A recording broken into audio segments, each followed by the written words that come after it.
आज आपण मसाला वांगा करणार आहे, त्यासाठी मी इथे कांदा टाकलेला आहे. मस्त ह्याला छान परतून घेऊया. आणि हे इथे 4 ते 5 वांगे घेतलेले आहेत. सो आता बघू मी काय काय करते ते, तुम्ही माझ्यासोबत राहा. हे असं भाजलेलं आहे छान कांदा. त्याचं आपण वाटण काढूया. ह्यात खोबरं, लवंग, विलायची, टोमॅटो सगळं एकत्र मिक्स करून त्याचं वाटण काढूया. बाकी सगळे मसाले आहेत आपले. हे इथे कढईत तेल गरम होते आणि हे स्वच्छ वांगे धुवून असे मी मधून काप करून घेतलेले आहेत. सो तेल गरम झालं की ह्यात आपण जिरं मोहरी टाकूया.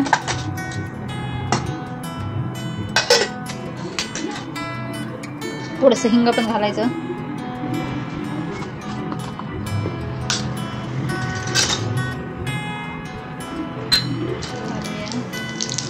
थोडंसं हिंग,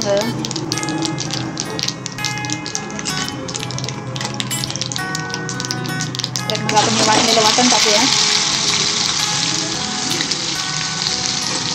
याचं माझ्या इथं खिडकी आहे त्यामुळे ते सगळं बाहेर जातं.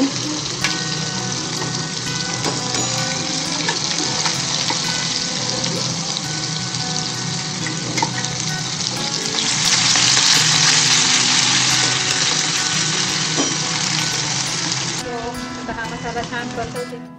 छान तेल सुटेपर्यंत भाजायचं.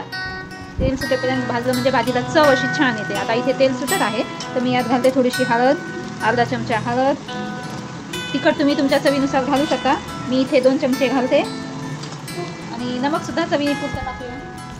नमक चवीपुरतं मी हातानेच घालते, कारण चमच्याने अंदाज नाही येत आणि हाताने मला बरोबर समजतं, म्हणून मी प्रत्येक भाजीला हातानेच नमक टाकते. आता ह्याला पण आपण छान तेलात परतून घेऊया. तुमच्याकडे जे काही मसाले आहेत अवेलेबल तुम्ही टाकू शकता. मी यात गरम मसाला थोडासा ॲड करणार आहे. गरम मसाल्याने पण भाजी छान होते. मी माझे सगळे मसाले असे फ्रीजमध्येच ठेवत असते. तेलमधून घेऊया. मसाला ॲड केलेला आहे आपण.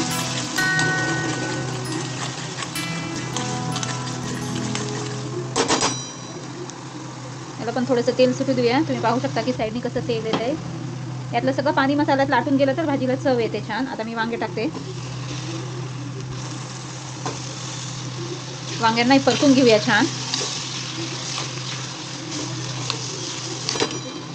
याला एक झाकून ठेवूया छान. आता थोडंसं वाफ काढूया म्हणजे की चांगली होते.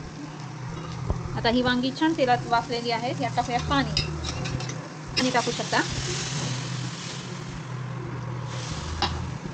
आणि परत एकदा ह्याला छान असं परतून घेऊया.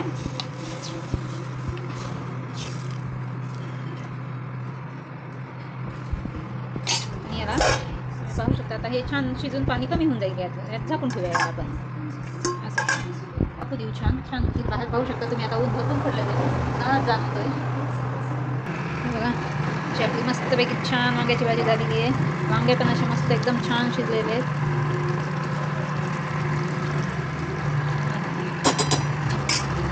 झाली. आता आपण गॅस बंद करून टाकूया. छान झाली भाजी. आणि वरून मग कोथिंबीरची गार्निशिंग करूया. तुम्हाला कशी वाटली भाजी मला सांगा.